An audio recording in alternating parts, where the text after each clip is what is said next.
Hello friends, welcome back to GK Prince Academy. तो हम लोग डिस्कस कर रहे थे यूथ कंपटीशन बुक के सॉल्व पेपर की। इलाहाबाद हाई कोर्ट के जो group C group D stenographer and driver की पेपर जो आया फार्म का, उसी का हम लोग सॉल्व पेपर देख रहे थे। ठीक है, प्रीवियस ईयर क्वेश्चन के। तो इसमें अगर हम बात करें तो ग्रुप सी और स्टेनोग्राफर और ड्राइवर और इन सभी का जो है हिंदी और जीएस का जो पेपर हो चुका है। इंग्लिश का एक पार्ट आ चुका है जिसमें ग्रुप सी का सारा कंप्लीट है। दूसरा पार्ट आएगा उसमें ग्रुप डी का सारा कंप्लीट होगा। तो चैनल पर जाइए, चैनल पेज पर आपको वहाँ पर सारा वीडियो मिल जाएगा। ठीक है। इलाहाबाद हाई कोर्ट के लिए जो है इस एग्ज़ाम के लिए करंट अफेयर की बात करें तो घटना चक्र की बुक जो करंट अफेयर्स निकाला था अध्ययन सामग्री करके घटना चक्र, उसमें करंट अफेयर का जो पोर्शन दिया गया था वो सारा का सारा पिछले एक साल का उसमें करंट अफेयर समाहित था। उसको मैंने कराया हुआ है, आप लोग चैनल पेज पर जाइए, उसका भी वीडियो मिल जाएगा। ठीक है, उसको ज़रूर देख लीजिएगा। इसमें अगर हम आज देखेंगे तो इसी का नेक्स्ट पार्ट देखें। इसके पहले अगर हम बात करें तो ग्रुप डी के 2019 का पेपर हो चुका है, 2018 का पेपर हो चुका है। ठीक है, 2017 का पेपर जो है 12/11 को जो हुआ था 2017 में वो हो चुका है। आज का इस पेपर होगा वो 23 जुलाई को जो पेपर हुआ था 2017 में, उसका हम डिस्कस करेंगे। इसके बाद 2016 का एक पेपर बचेगा और 2014 का पेपर बचेगा, वो आने वाले 2 वीडियो में उसको भी कंप्लीट करा देंगे। ठीक है, यानी कि 2 दिनों में, आने वाले 2 दिनों में इस बुक से जितने भी सॉल्व पेपर हैं हिंदी और जीएस को सारे कंप्लीट हो जाएंगे। इसके बाद प्रैक्टिस सेट स्टार्ट करेंगे और उसमें हम पूरा कंप्लीट प्रैक्टिस सेट कराएंगे। चलिए वीडियो को स्टार्ट करते हैं। स्टार्ट करने से पहले अगर आप लोग चैनल पर नए अभी तक सब्सक्राइब नहीं किया है तो चैनल को सब्सक्राइब करें, साथ में अपने दोस्तों में ज़्यादा से ज़्यादा शेयर करें, वीडियो को लाइक करना मत भूलना। ठीक है, पहला क्वेश्चन अगर देखें तो ज़बरदस्ती का मेहमान अर्थ के लिए सही लोकोक्ति कौन सा है। ज़बरदस्ती का मेहमान के अर्थ के लिए सही लोकोक्ति होता है मान न मान मैं तेरा मेहमान, जो कि डी पार्ट में दिया गया है। तो राइट आंसर इसका डी पार्ट हो जाएगा। और अगर इसमें हम अन्य की बात करते हैं तो ऊंची दुकान फीका पकवान, इसका अर्थ होता है बाहर ढकोसला भीतर कुछ नहीं। ठीक है, एक है अधजल गगरी छलकत जाए, इसका अर्थ होता है थोड़ी विद्या धन बल पाकर इतराना। ठीक है, एक है आँख के अंधे नाम नयन सुख, इसका अर्थ होता है गुण के विरुद्ध नाम होना। नेक्स्ट क्वेश्चन आया था 9-2-11 होना, इसका सही अर्थ क्या है। 9-2-11 होना यानी कि इसका सही अर्थ होता है इस मुहावरे का सी पार्ट भाग जाना। ठीक है, क्या होता है भाग जाना, आंसर सी पार्ट इसका राइट हो जाएगा। अगला प्रश्न पूछा गया था लिंग की दृष्टि से शुद्ध वाक्य इनमें से कौन सा है। मेरा पुस्तक अच्छा है, जो कि गलत है, इसमें मेरा की जगह मेरी होनी चाहिए था। आपकी नाक कट गई। ठीक है, इसके बाद है आपका नाक कट गया। इसके बाद गुलाब का रंग, गुलाब की रंग लाल है, तो डी पार्ट गलत हो जाएगा। बी और सी में कौन सा सही है, तो सही है आपका ये बी पार्ट सही है। ठीक है, ये शुद्ध रूप से लिंग की दृष्टि से शुद्ध है, आपकी नाक कट गई। ठीक है, तो आंसर आपका इसमें क्या हो जाएगा बी पार्ट। अगर हम मेरा पुस्तक अच्छा है, इसका शुद्ध रूप क्या होता है मेरी पुस्तक अच्छी है। ठीक है, और गुलाब की रंग लाल नहीं होता, ये होता है गुलाब का रंग लाल है, तो इस तरीके से इसका शुद्ध रूप होता है। अगला प्रश्न है वचन की दृष्टि से अशुद्ध वाक्य कौन सा है। हाथियाँ आती हैं, लोग खड़ा है, प्रेम और हर तुम्हारा मामा है, बालक पढ़ता है। हाथियाँ आती हैं तो ये गलत है। हाथियाँ मतलब बहुत सारे हाथी, तो वहाँ पे आती है नहीं होना चाहिए था। लोग खड़ा है ये भी गलत है, लोग मीन्स बहुत सारे लोग होंगे, तो यहाँ पे खड़ा नहीं होना चाहिए। प्रेम और हरि तुम्हारा है, तुम्हारा मामा है। ठीक है, और डी पार्ट है बालक पढ़ता है। तो वचन की दृष्टि से इसमें बहुत सारे जो है अशुद्ध हैं, ये भी अशुद्ध है, ये भी अशुद्ध है, तो इस तरीके से इसमें जो है स्टार लगा हुआ है। इसमें देखते हैं, अगर इसमें देखें तो वचन की दृष्टि से अशुद्ध वाक्य लोग खड़ा है, इसके जगह पे लोग खड़े हैं होना चाहिए था।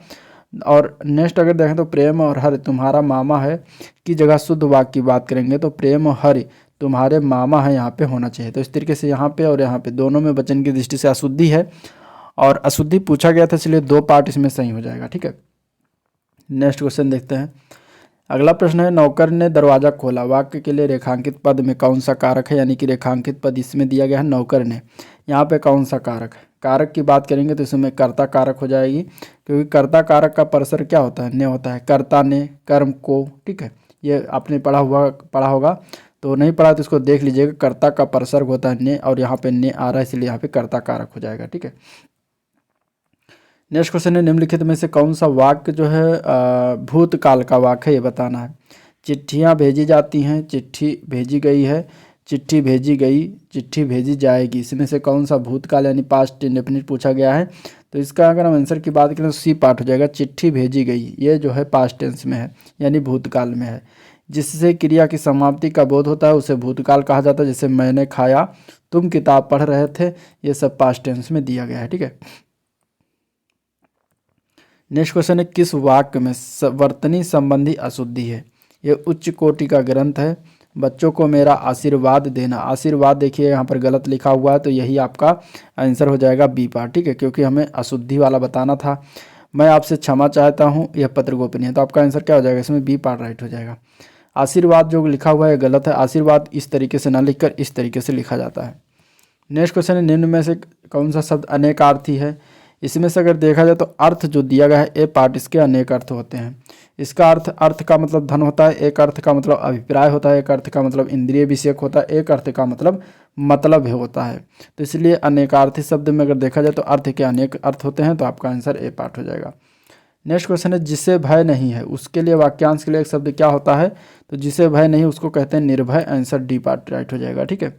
और जिसके मन में हृदय में दया ना हो उसको हम क्या कहेंगे, तो उसके लिए निर्दय शब्द प्रयोग किया जाता है एक शब्द में, ठीक है। अब गद्यांश दिया गया है, गद्यांश से 10 से लेकर 14 तक का क्वेश्चन गद्यांश के आधार पर देना है। गद्यांश को पढ़िएगा, हम लोग क्वेश्चन की तरफ देखते हैं। तो बंगाल को किसी ने बांट दिया, इस गद्यांश के अनुसार अगर हम आंसर देखेंगे तो आंसर हो जाएगा सी पार्ट, लॉर्ड कर्जन के द्वारा बांटा गया था गद्यांश के, अगर हम गद्यांश को पढ़ेंगे तो, ठीक है। 20 जुलाई 1905 को ये विभाजित किया गया था। कितने भागों में, तो 2 भागों में बंगाल विभाजित हुआ था, आंसर इसका ए पार्ट हो जाएगा, 2 भाग। ये पहला भाग में पूर्वी बंगाल और असम थे, दूसरे भाग में शेष बंगाल था, ठीक है। पहले भाग में कौन से क्षेत्र थे, तो पहले भाग में पूर्वी बंगाल और असम का क्षेत्र था, तो आंसर बी पार्ट इसका राइट हो जाएगा। नेक्स्ट क्वेश्चन है बंगाल विभाजन के लिए क्या तर्क दिया गया था। तो बंगाल विभाजन के लिए तर्क की अगर हम बात करें तो वहाँ पर कहा गया था कि बंगाल का प्रांत अत्यधिक बड़ा था, इसलिए जो है इसको 2 भाग में बांटा जाएगा। नेक्स्ट क्वेश्चन है बंगाल विभाजन का राजनीतिक उद्देश्य क्या था। बंगाल विभाजन के राजनीतिक उद्देश्य की बात करें तो यहाँ पे अगर हम देखेंगे तो राष्ट्रवाद के प्रसार को रोकना था, ठीक है। तो आंसर इसका क्या हो जाएगा, सी पार्ट हो जाएगा। बंगाल के विभाजन की राजनीति का उद्देश्य बंगाल में राष्ट्रवाद के प्रसार को रोकना था, क्योंकि उस समय बंगाल राष्ट्रवाद का केंद्र माना जाता था। अगला प्रश्न देखते हैं, तो जहाँ किसी पंक्ति के शब्दों में एक ही वर्ण से एक अधिक बार आता है, एक ही वर्ण से एक से अधिक बार आता है, वहाँ कौन सा अलंकार होता है, तो वहाँ होता है अनुप्रास अलंकार, आंसर ए पार्ट राइट हो जाएगा, ठीक है। अगर दूसरे शब्दों में देखें तो जहाँ पर वर्णों की आवृत्ति हो वहाँ अनुप्रांस हो अलंकार हो, तो जैसे कि सो सुख सुलज सुलभ मोहि स्वामी, यहाँ पे देखिए सा बहुत बार आवृत्ति पुनरावृत्ति हो रही है, तो यहाँ पे अनुप्रास अलंकार हो जाएगा, ठीक है। अगला क्वेश्चन है श्रृंगार रस का स्थायी भाव क्या होता है। तो श्रृंगार रस का स्थायी भाव रति होता है, आंसर सी पार्ट हो जाएगा रति, ठीक है। जहाँ पर नायक और नायिका के सौंदर्य तथा प्रेम संबंधी परिपक्व अवस्था का वर्णन होता है वहाँ श्रृंगार रस होता है, इसका स्थायी भाव रति होता है। जैसे बतरस लालच लाल की मुरली धरी लुकाए, सौह करे भौहन हंसे छैन कहे नरी जाए। ये जो 2 पंक्तियाँ लिखी गई हैं किसमें, ये श्रृंगार रस में जो है लिखी गई हैं, ठीक है। अगला प्रश्न है भाई बहन में कौन सा समास है। तो इसमें समास की बात करेंगे तो इसमें द्वंद्व समास है, क्योंकि बीच में डंडा बना हुआ है ये, तो ये द्वंद्व समास के अंतर्गत आ जाएगा, ठीक है। और इसके अगर हम बात करें परिभाषा की, तो जिस समास में समस्त पद के दोनों पद प्रधान हों तथा विग्रह करने पर और अथवा या अथवा योम लगता हो वहाँ पे द्वंद्व समास होता है। जैसे कि राजा प्रज्ञा, राजा और प्रज्ञा, प्रजा, राजा और प्रजा, भाई बहन, भाई और बहन, पाप पुण्य, पाप और पुण्य, इस तरीके से तो यहाँ पे द्वंद्व समास आ जाएगा। अगला क्वेश्चन है दिनकर का किसका पर्यायवाची है। तो दिनकर जो है ये सूर्य का पर्यायवाची होता है, तो आंसर डी पार्ट हो जाएगा। इसके अन्य पर्यायवाची की बात करेंगे तो दिवाकर, रवि, भानु, भास्कर, अर्क, तरण, पतंग, आदित्य, सविता, हंस, अंशुमाली, मार्तंड आदि होता है, ठीक है। तो इस तरीके से ये इसका आंसर हो जाएगा। जबकि अगर आकाश की देखेंगे तो गगन, नभ, अंबर, व्योम, अंतरिक्ष, शून्य, पुष्कर, अभ्र, दौ, तारा, पथ आदि होता है। अगला क्वेश्चन है पवन किसका पर्यायवाची है। तो पवन जो है वो वायु का पर्यायवाची होता है, आंसर बी पार्ट हो जाएगा, ठीक है। अन्य इसके पर्यायवाची की बात करेंगे तो हवा, पवन, समीर, अनिल, मारुत, ये सब क्या होते हैं, ये अन्य इसके पर्यायवाची होते हैं। अमृत का विलोम बताना, अमृत का विलोम होता है विष, आंसर इसका ए पार्ट हो जाएगा 20, ठीक है। जबकि मृत जो है जीवित का विलोम शब्द है, पीयूष जो है अमृत का पर्यायवाची होता है। यश का विलोम क्या होता है। तो यश का विलोम होता है अपयश, आंसर इसका सी पार्ट हो जाएगा अपयश, ठीक है।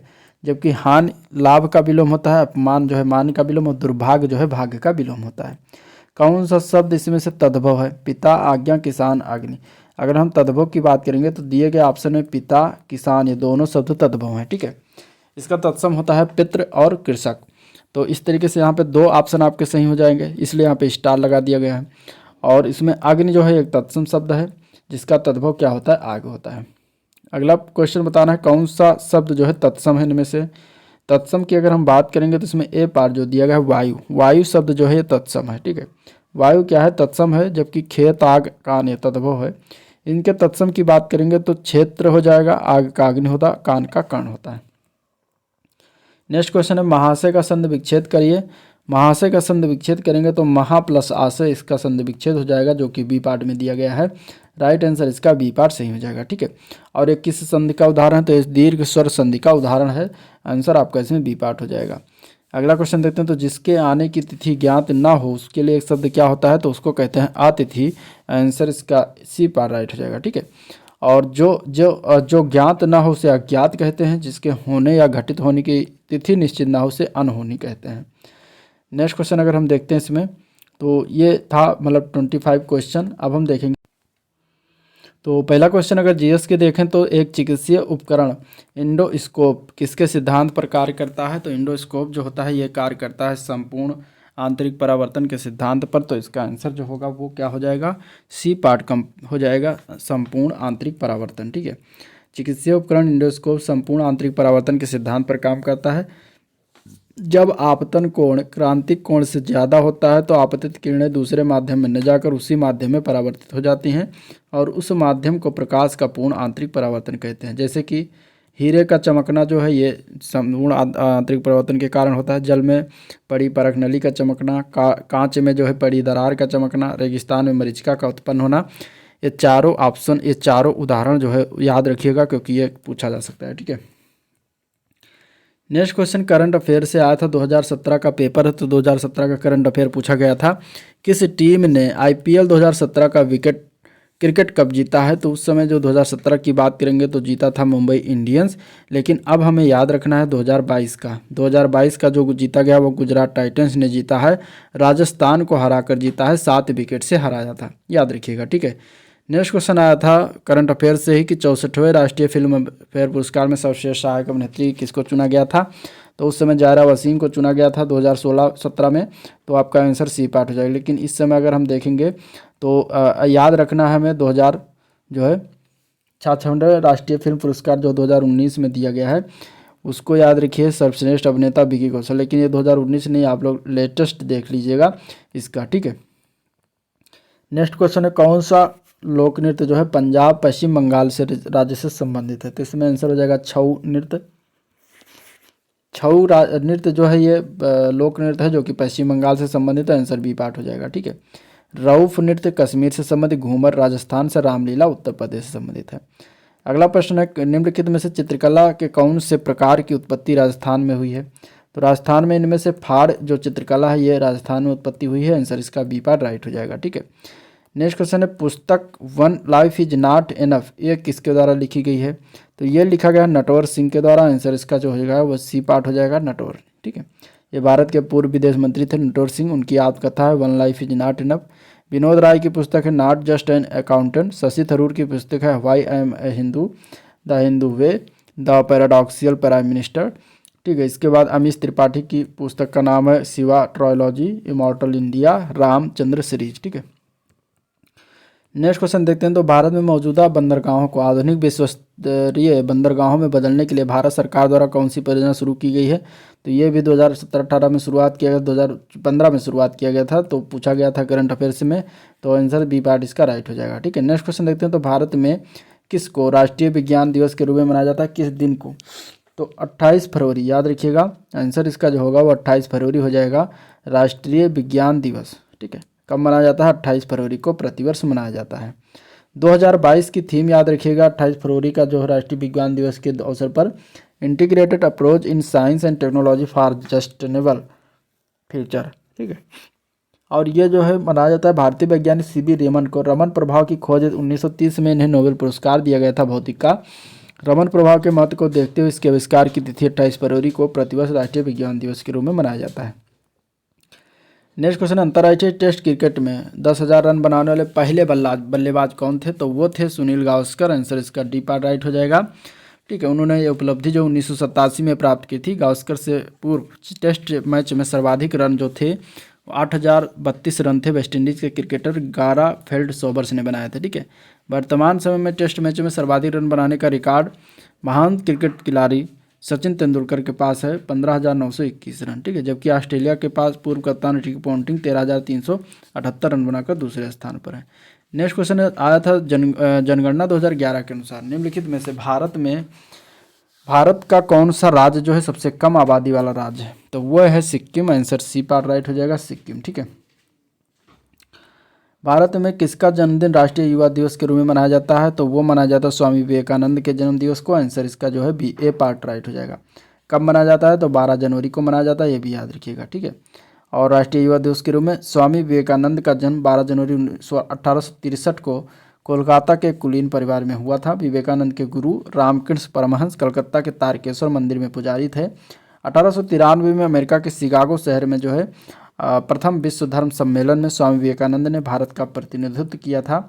और उन्होंने वर्ष 1897 में कलकत्ता के 12 नगर में तत्पश्चात बेलूर में जो है रामकृष्ण मिशन की स्थापना की थी, जिसका प्रमुख उद्देश्य था गरीबों की सेवा करना। सुभाष चंद्र बोस ने विवेकानंद को आधुनिक भारत का पिता कहा था। नेक्स्ट क्वेश्चन है, उत्तर प्रदेश में पागल बाबा मंदिर अपनी कठपुतली प्रदर्शन के लिए प्रसिद्ध हैं और कहाँ का पागल बाबा मंदिर? तो यह है वृंदावन। वृंदावन का पागल बाबा मंदिर अपनी कठपुतली प्रदर्शन के लिए प्रसिद्ध है। आंसर बी पार्ट राइट हो जाएगा। ठीक है। चना मद्रा निम्नलिखित में से किस भारतीय राज्य का लोकप्रिय पकवान है? तो यह है हिमाचल प्रदेश का। आंसर इसका बी पार्ट हो जाएगा। हिमाचल प्रदेश में चना मद्रा दही के ग्रेवी में काबुली चने को पकाकर बनाया जाता है, जो हिमाचल प्रदेश का लोकप्रिय पकवान है। उत्तर प्रदेश राज्य का जो है वृक्ष बताना है कौन सा है? तो उत्तर प्रदेश राज्य का वृक्ष, राजकीय वृक्ष अगर हम बात करेंगे तो अशोक का पेड़ है। आंसर सी पार्ट हो जाएगा। ठीक है। और उत्तर प्रदेश का राजकीय पुष्प जो है पलाश है। राजकीय पशु बारहसिंगा है। राजकीय पक्षी जो है वो क्या है? सारस अथवा क्रौंच है। और उत्तर प्रदेश राज्य का जो है राजकीय चिन्ह है जो मछली और एक तीर कमान है। ठीक है। राष्ट्रीय वृक्ष की बात करेंगे तो बरगद हो जाएगा भारत का। नेक्स्ट क्वेश्चन है, बौद्ध परिषद में जो है बौद्ध परिषद में आयोजित की गई थी, कहाँ पर आयोजित की गई थी? जहाँ बौद्ध धर्म दो संप्रदाय हीनयान और महायान में विभाजित हो गया था, तो वो था कश्मीर। कश्मीर में जो बौद्ध परिषद आयोजित किया गया था वहाँ से बौद्ध धर्म दो संप्रदाय में बट गया था, एक था हीनयान और दूसरा महायान था। ठीक है। नेक्स्ट क्वेश्चन है, दास वंश के किस सम्राट ने जिले इलाही की उपाधि प्राप्त की थी? इसमें से तो इसमें से कौन सम्राट था जो जिले इलाही की उपाधि प्राप्त किया था? तो उसका आंसर क्या हो जाएगा? सी पार्ट हो जाएगा, सम्राट गयासुद्दीन बलबन। ठीक है। दास वंश का सम्राट गयासुद्दीन बलबन यानी कि गुलाम वंश जिसको कहते हैं, जिले इलाही यानी ईश्वर की छाया की उपाधि धारण की थी। जिले इलाही उर्दू शब्द है। ठीक है। जिसका शाब्दिक अर्थ होता है भगवान की दया और सुरक्षा। बलबन ने सुल्तान की प्रतिष्ठा को स्थापित रखने के लिए रक्त और लौह की नीति का पालन किया। बलबन पहला सुल्तान था जिसने राजस्व सिद्धांत प्रतिपादित किया। बलबन ने जो है ईश्वर शासक जनता के बीच त्रिपक्षीय संबंधों को राजस्व का आधार बनाया। उसने फारसी परंपरा के अनुसार सिजदा और पैबोस को अपनाया। इसने इल्तुतमिश द्वारा स्थापित चालीसा भंग कर दिया। ठीक है। नेक्स्ट क्वेश्चन है, अंग्रेजों के शासन काल में न्यायाधीशों के रूप में भारतीयों की नियुक्ति के लिए निम्नलिखित में से कौन सा गवर्नर जनरल जो उत्तरदायी था? तो वो था लॉर्ड कॉर्नवालिस। आंसर इसका ए पार्ट हो जाएगा। लॉर्ड कॉर्नवालिस जो है 1786 से लेकर 1793 तक ये गवर्नर जनरल रहा था भारत का। इसके बाद 1805 में भी आया था। पिट्स इंडिया एक्ट के अंतर्गत रेखांकित शांति स्थापना और शासन के पुनर्गठन हेतु जो है भारत में भेजा गया। सर्वप्रथम अपने न्यायिक सुधारों के अंतर्गत जिले की समस्त शक्ति कलेक्टर के हाथ में केंद्रित कर दी और इसने 1793 में कॉर्नवालिस कोड का निर्माण करवाया जो शक्तियों के पृथक्करण सिद्धांत पर आधारित था। अगला क्वेश्चन है, इलाहाबाद में 1857 के विद्रोह का नेतृत्व किसने किया था? तो इलाहाबाद में किया गया था लियाकत अली के द्वारा। तो आंसर बी पार्ट हो जाएगा। झांसी में किया था रानी लक्ष्मीबाई व तात्या टोपे के द्वारा। इलाहाबाद में लियाकत अली, जगदीशपुर में कुंवर सिंह, कानपुर में नाना साहेब और तात्या टोपे के द्वारा जो है नेतृत्व किया गया था। नेक्स्ट क्वेश्चन है, निम्नलिखित में से किस मुगल सम्राट ने अपने शासनकाल में नवरोज का उत्सव समाप्त कर दिया था? तो वो मुगल सम्राट था औरंगजेब। आंसर इसका जो है सी पार्ट हो जाएगा। ठीक है। औरंगजेब 1658 से 1707 तक ये जो है सुल्तान रहा था और इसने जो है कुरान को अपने शासन का आधार बनाया। इस्लामी कानून का कट्टरता से पालन करने के कारण सुन्नी प्रजा उससे जिंदा पीर के नाम से पुकारती थी। ठीक है। और औरंगजेब का मुख्य लक्ष्य था भारत को दारुल हर्ब यानी कि काफिरों का देश से दारुल इस्लाम यानी कि इस्लाम के देश में परिवर्तित करने का। उसने सिक्कों पर कलमा खुदवाया, तुलादान एवं झरोखा दर्शन प्रथा, पारसी त्यौहार नवरोज और हिंदू त्योहारों, सार्वजनिक संगीत समारोह तथा भांग उत्पादन पर प्रतिबंध लगा दिया। जनता शरीयत के अनुसार जी रही है कि नहीं, इसको देखने के लिए औरंगजेब ने मुहत्सिब यानी कि सार्वजनिक सदाचार निरीक्षक नामक अधिकारी को नियुक्त किया। नेक्स्ट क्वेश्चन इसमें देखें तो निम्नलिखित में से कौन सी नदी पश्चिम दिशा की ओर बहती है। पश्चिम दिशा की बात करेंगे तो वो हो जाएगा आपका लूनी नदी, आंसर डी पार्ट हो जाएगा। ठीक है, इन सभी नदियों में पश्चिम दिशा की ओर बहती है, जबकि पश्चिम की ओर बहने वाली प्रमुख नदियां नर्मदा और ताप्ती नदी है। ठीक है, जो कि आकर यहाँ बम्बई के किनारे यानी महाराष्ट्र के किनारे यहाँ पे गिरती हैं अरब के सागर में। ठीक है, लूनी नदी जो है अजमेर के निकट अरावली पर्वत के पश्चिम ढलानों से निकलती है, जहाँ इसे सागरमती के नाम से जाना जाता है। यह नदी गुजरात राज्य के कच्छ के रण में पश्चिमोत्तर भाग की बंजर भूमि में जो है विलुप्त हो जाती है। नेक्स्ट क्वेश्चन, भारत का एकमात्र सक्रिय ज्वालामुखी अंडमान एवं निकोबार द्वीप समूह के बीच कहाँ पर स्थित है, तो ये स्थित है बैरन द्वीप पर। ठीक है, आंसर क्या हो जाएगा, सी पार, बैरन द्वीप पर स्थित है। बैरन द्वीप में स्थित है। बैरन द्वीप को पहले मृत ज्वालामुखी माना जाता था, किंतु 20वीं शताब्दी के अंत में यह सक्रिय हो गया। करीब 180 साल शांत रहने के बाद इसमें विस्फोटक हुए थे। ठीक है, और ये विस्फोटक जो है विस्फोट 1991, 1994, 95 और 2005 में हुए थे। इस विस्फोट के दौरान इसमें 2006 से जो है क्या कर दिया, लगातार लावा निकलता रहा है। अगला क्वेश्चन, बकरवाल जनजाति के मुख्य रूप से भारत के कौन से प्रदेश में रहती हैं, तो बकरवाल जनजाति जो है ये मुख्य रूप से जम्मू कश्मीर में निवास करती हैं, आंसर बी बात हो जाएगा। ठीक है, गुज्जर और बकरवाल ये राजपूत हैं जो विभिन्न कारणों से गुजरात के गाठियावाड़ से कश्मीर में चले गए थे। ठीक है, प्राचीन कश्मीर के इतिहास में कल्लड़ के राजतरंगड़ी में इन लोगों की 9वीं और से 10वीं शताब्दी में कश्मीर की सीमा पर रहने का उल्लेख मिलता है। इन्होंने मुस्लिम धर्म स्वीकार कर लिया और फिर दो अलग अलग संप्रदायों गुज्जर और बकरवाल में विभाजित हो गए। नेक्स्ट क्वेश्चन है, भारत की संविधान सभा में एकमात्र मुस्लिम महिला कौन थी, तो वह थी बेगम एजाज रसूल, आंसर ए पार्ट हो जाएगा, बेगम एजाज रसूल। और टोटल महिला सदस्यों की संख्या संविधान सभा में 15 थी। ठीक है, स्वतंत्रता के बाद भाषाई आधार पर जो है भारत का पहला राज्य कौन सा बनाया गया था, तो स्वतंत्रता के बाद भाषाई आधार पर अगर हम देखें तो भारत में पहला राज्य जो बना था उसका नाम था Andhra Pradesh, answer C part हो जाएगा। ठीक है, और ये आंध्र प्रदेश का गठन हुआ था 1 अक्टूबर 1953 को। इस राज्य पुनर्गठन अधिनियम जुलाई 1956 में जो है पास किया गया था। निम्नलिखित में से कौन सी एक ग्रीन हाउस गैस नहीं है इनमें से, तो इसमें से अगर देखा जाए तो हीलियम गैस जो है वो क्या होता है, ग्रीन हाउस गैस इसमें से नहीं है। जलवाष्प, मीथेन, कार्बन डाइऑक्साइड ये सब ग्रीन हाउस गैसें हैं। ग्रीन हाउस प्रभाव की अगर हम बात करें तो एक प्राकृतिक प्रक्रिया होती है जिसके द्वारा जो है वातावरण में उपस्थित कुछ गैसें वातावरण के तापमान को बढ़ाने में मदद करती हैं। ग्रीन हाउस गैसों में कार्बन डाइऑक्साइड होता है, मीथेन है, ये प्रमुख है। अन्य ग्रीन हाउस गैसों में जलवाष्प है, नाइट्रस ऑक्साइड है, क्लोरोफ्लोरोकार्बन जिसको CFC कहा जाता है, ओजोन आदि आते हैं। ठीक है, लेकिन हीलियम उसमें नहीं होता है। तो ये था आज का ओवरऑल वीडियो जिसमें हम लोगों ने डिस्कशन किया। वीडियो फटाफट लाइक कर दीजिए, चैनल को भी सब्सक्राइब कर लीजिए अगर सब्सक्राइब नहीं किया है तो, साथ में बेल आइकन भी प्रेस कर दीजिए जिससे कि नया वीडियो अपलोड हो तो तुरंत आपको उसका नोटिफिकेशन मिल जाए। ठीक है, और फटाफट शेयर कर दीजिए। ठीक है, शेयर ना करते हैं ना आप लोग लाइक करते हैं ना ही सब्सक्राइब करते हैं। अगर मैं देखता हूँ वीडियो देखने वाले अगर 100% में देखा जाए तो 80% नॉट सब्सक्राइब वाले होते हैं और 20% जो है सब्सक्राइब वाले होते हैं। तो आप लोग सब्सक्राइब कर दिए, सब्सक्राइब करने से आपका कोई पैसा नहीं लगता। ठीक है, तो करना मत भूलें। आज के लिए इतना ही, मिलते हैं नेक्स्ट वीडियो में, तब तक के लिए थैंक यू।